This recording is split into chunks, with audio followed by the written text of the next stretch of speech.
골프장에서 생길 수 있는 법률 문제를 다양한 시각으로 바라보는 공 때리다 생긴 일 시간입니다. 오늘의 주제는 바로 골퍼들이 정말 오늘 집중하셔야 돼요. 골프용품 중고거래 사기입니다. 네. 중고거래 너무 많죠. 진짜 요새 골프채 구하는 게 정말 하늘의 별따기예요. 왜냐면 뭐 코로나 시국도 겹치고 막 좀 일하는 건 줄고 수입도 잘 안 되고 근데 또 골프가 또 열풍이 광풍이 일어나서 정말로 골프채 구하기가 너무 어려워요. 그래서 중국 등 주요 부품 생산국의 물류가 원활하지 않고 그래서인지 자연스럽게 골프채 수요가 중고 시장으로 이동했다고 하더라고요. 김시진 네, 변호사님. 맞습니다. 그 중고 판매 사이트 번개장터에 따르면 작년 이제 상반기 골프 카테고리 거래 건수가 약 11만 9천 건에 달했고요. 거래액은 223억 원에 육박했습니다. 그래서 같은 기간 전년과 비교했을 때 각각 132% 그리고 185% 증가한 수치고요. 이는 이제 동종 부문 바이크와 캠핑을 제치고 중고 거래 레저 부문 1위입니다. 그래서 갑자기 이제 중고 거래 수요가 늘어난 이유는 이제 앞서 이제 프로님이 말씀 잘 해주셨지만 원자재 가격 급등과 더불어 또 MZ 세대 그리고 젊은이들의 골프 이제 유입으로 인해 이런 합리적인 가격대의 골프 장비를 이제 구비하려는 그런 경향이 더해진 것으로 그렇게 분석이 되고 있습니다. 제가 이 골프계에 밥을 먹고 있지만 제가 중고 빨리 해가지고 사업을 한번 했었어야 되는데 아쉽네요. 근데 중고여도 진짜 고가예요. 요즘은 사실 골프채도 그런데 이것을 중고 골프채 거래를 노리고 한탕하려는 사기 범죄가 급증하고 있다고. 아, 그렇죠. 돈이 있는 곳에는 언제나 범죄가 도사리고 있는 것이고. 그 말이 명언입니다. 돈이 있는 곳엔 범죄가 도사리. 예전에는 돈을 받고 연락이 두절되는 사기 범죄들이 좀 많지 않았습니까? 네네네네. 근데 지금 같은 경우에는 좀 더 악랄해져서 중고 거래 시에 안전 거래라는 걸 하지 않습니까? 네네네네. 우리 이제 변호사들 법률적인 용어로는 에스크로 계약이라고 네, 해서 알겠습니다. 돈을 그 사이트에 걸어놓고 실제로 뭔가 거래가 성사가 됐을 때, 그러니까 매수자가 오케이 했을 때 돈이 이제 송금되는 방식의 어떤 그런 안전 거래를 하게 되는데 안전 거래랑 완전 똑같은 창을 만드는 거예요. 와, 대박이죠. 대박. 대박이죠. 그래서 프로님한테 우리는 안전거래를 하는 사람입니다. 인터넷 라고 해놓고 사이트처럼 똑같이 보여주고 실제로는 안전거래가 아니었던 거죠. 그러니까 송금을 하면 이쪽 계좌로 들어오는 거죠. 이 사이트 계좌로 들어가는 게 아니라. 그러면은 내 돈이 공중에 붕 뜬 거잖아요. 이거 못 잡으면 보상 못 받는 건가요? 그러면? 일반적으로 지금 같은 경우에는 네네. 돈을 들고 도망갈 거란 말이에요. 네네네네. 도망가면 그 사람을 못 찾겠죠. 그럼 못 쳤죠. 그 사람의 인적 사항을 조금이라도 알고 뭐 전화번호나 아니면 주소나 이런 거 알고 있으면은 상관이 없는데 그런 경우에는 이제 경찰 수사를 해도 실제로 뭐 지명 수배를 내릴 수도 없겠지만 경찰 수사를 하면 해외 IP거나 아니면은 이제 그 상대방이 누군지 모르니까 상대방 또 잡아도 사실 그 사람이 범죄 수익을 전부 다 은닉해 놨으면 형사처벌만 하고 보상은 못 받을 수도 있어요. 근데 이제 이런 중고 범죄도 아까 제가 좀 전에도 말씀드렸듯이 개인이 뭐 하면 좀 문제가 될 수 안 크게 되진 않지만 보이시피싱처럼 집단, 단체들이 치밀하게 사기단이 이제 생기는 거죠. 그래서 범행을 저지른다고 하는데 네, 지금 아까도 말씀하신 것처럼 보이스피싱 범죄랑 유사하게 중고품 거래도 많이 이루어지고 네네네네. 있어요. 그래서 개인이 하는 경우에는 개인이 나 이거 물건 팔 거야 라고 하면서 돈 받고 안 보내주고 그러니까 여러 분의 피해자들이 많아서 이렇게 되는 경우가 있는데 국내에서뿐만 아니라 해외에서도 실제로 전문 사기단, 그러니까 단체를 만들어서 중고 사기 물품 거래를 하는 경우들이 많다고 합니다. 그래서 이거를 이제 7년 동안 저지른 범죄 다시 이제 적발이 됐는데요.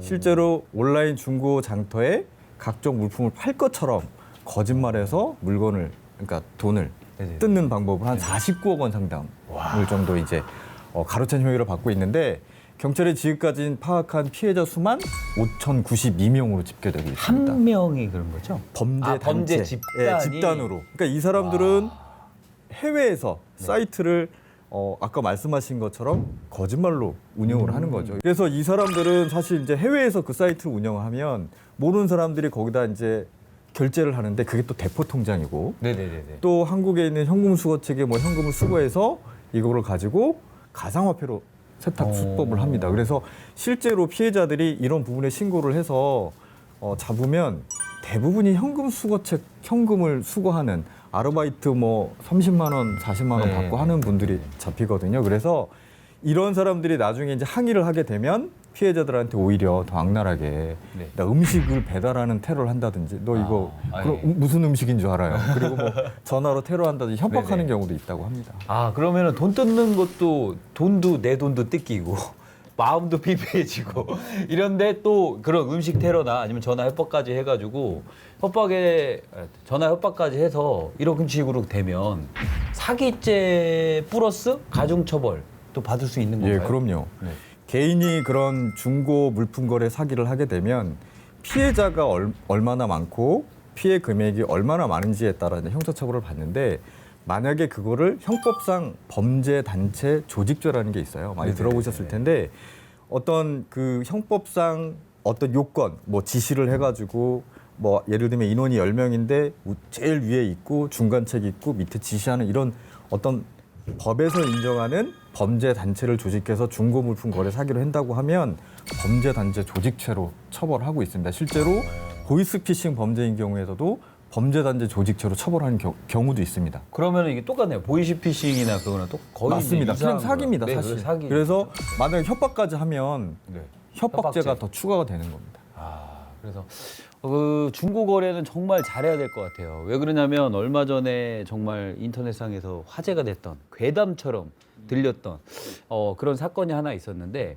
특정 물품 나눔이라는 글을 올린 뒤 정해진 시간에 찾아온 거를 그러니까 제가 만약에 특정 물품을 나눠드리겠습니다 이렇게 한 거예요. 그러니까 제가 남자죠. 네. 예를 들자면 이렇게 해서 나눔이라는 것을 되게 무료로 드린다 이렇게 했는데 여성이 연락이 와서 저 이거 제가 받겠습니다 이렇게 했는데 조건이 뭐냐면 특정한 시간에 특정한 장소로 나와라.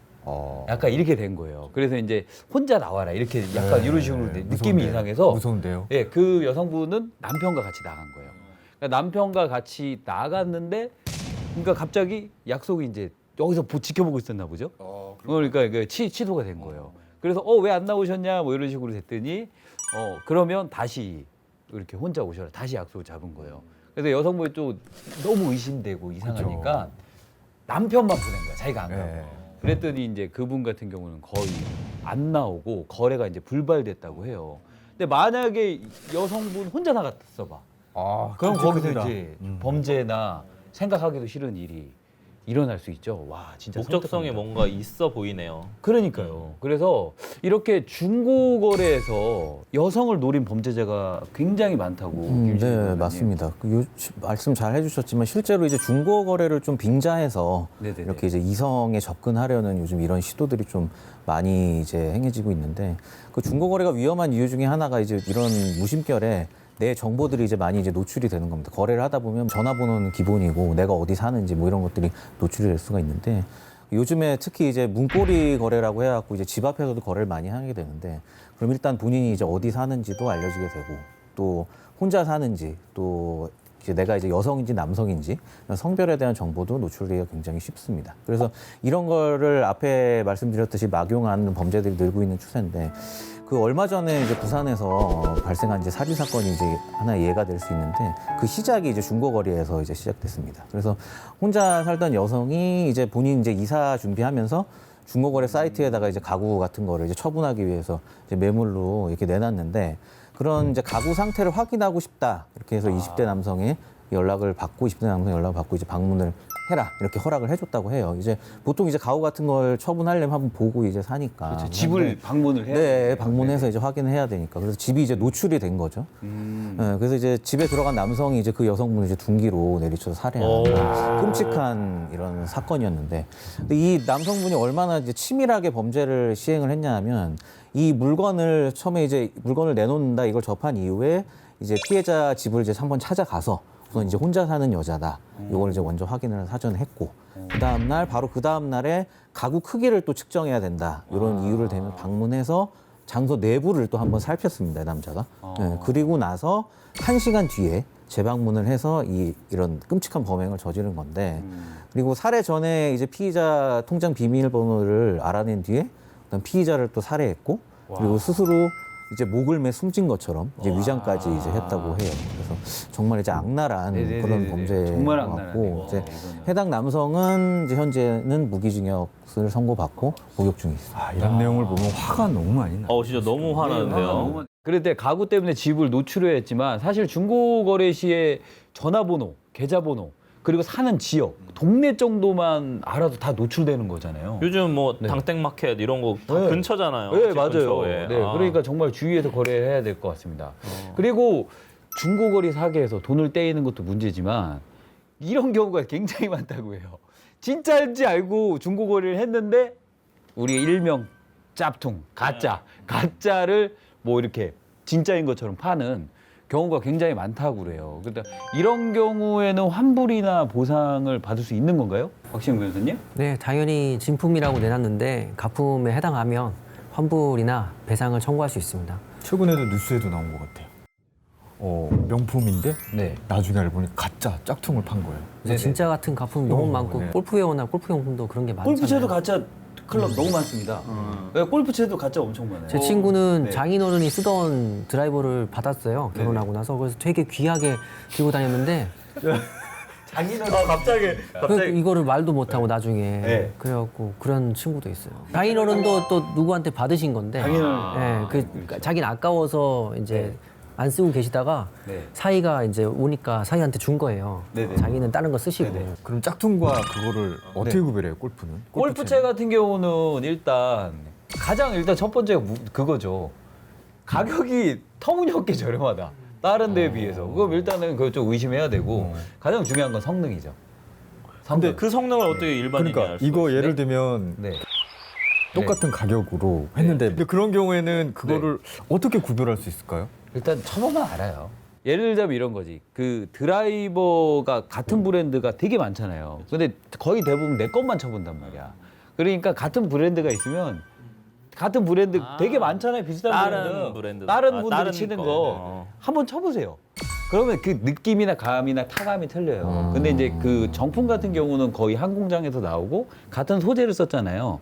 약간 뭐 샤프트나 그런 거에서 틀릴 수 있겠지만 확실히 틀립니다. 그러면은 이제 제가 궁금한 거는 구매 전에 이제 예를 들면 중고거래를 하잖아요. 이게 이제 안전거래인지 아닌지를 확인할 수 있는 방법이 있나요, 최승훈 변호사님? 아 일반적으로 그러니까 먼저 현금, 그러니까 네. 돈부터 쏴라. 네네. 그러면 물건을 보내주겠다. 뭐 아까 얘기하셨던 뭐 가구든 아니면 뭐 여러 뭐 중요 물품들 이런 네네네네. 것들은 상당히 그런 게 많거든요. 네네. 그러면 거래를 안 하셔야죠. 아. 돈부터 보내다라고 하면은 그 부분은 좀 안 하셔야 되고 혹시 방금 얘기하신 것처럼 고가인데 네네. 골프채도 고가지 않습니까? 엄청 근데 고가죠. 갑자기 네. 너무 터무니없이 할인가다. 나 지금 외국으로 가야 돼서 네. 뭔가 나 이제 지금 급매를 해야 된다. 약간 급매 처분, 약간 이렇게 해서 할인을 높게 하는 거는 의심을 해보셔야 아, 이건 돼요. 100% 의심이죠. 병행 수입, 요즘 병행 수입 네. 사기도 상당히 많거든요. 그래서 병행 수입으로 엄청 저렴하다. 그러면 사람들은 아, 병행 수입이니까 싼가 보다 그랬는데 병행 수입이 가품인 경우들도 상당히 많고요. 그래서 맞습니다. 그런 부분들을 조금 약간 유의하셔야 되는데 그런 거 하는 분들은 계속 반복적으로 하잖아요. 네, 맞습니다. 그러니까 계좌번호나 전화번호를 경찰청의 사이버캅이라는 앱을 통해서 네네네. 확인을 좀 한번 해보시고 그러면 조금 도움이 될 수 있을 것 같고요.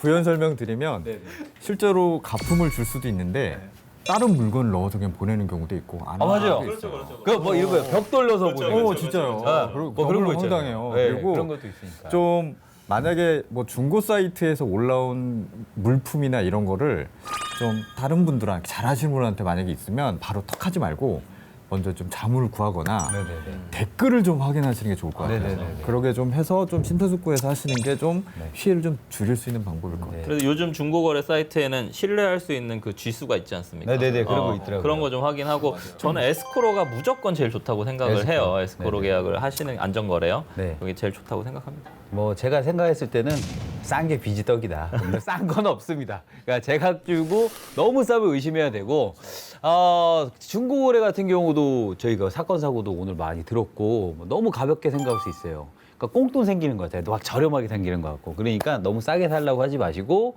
무심결에 또 내 아의 정보가 너무 많이 유출되고 갈수가 뭐 범죄에 노출될 수도 있잖아요. 그러니까 유의해서 거래하실 것을 당부드립니다. 공 때리다 생긴 일 다음 시간에도 기대해 주세요. 감사합니다. 법원에서는 속 시원한 사이다 변호사지만 필드에서는 속이 턱턱 막히는 플레이로 고민이 많으시다고요. 걱정 마세요. 공 때리는 변호사에 오시면 오늘 잘 친 거, 오잘공의 연속을 느껴볼 수 있습니다. 그럼 다음에도 때려봐요. 공 때리는 변호사들.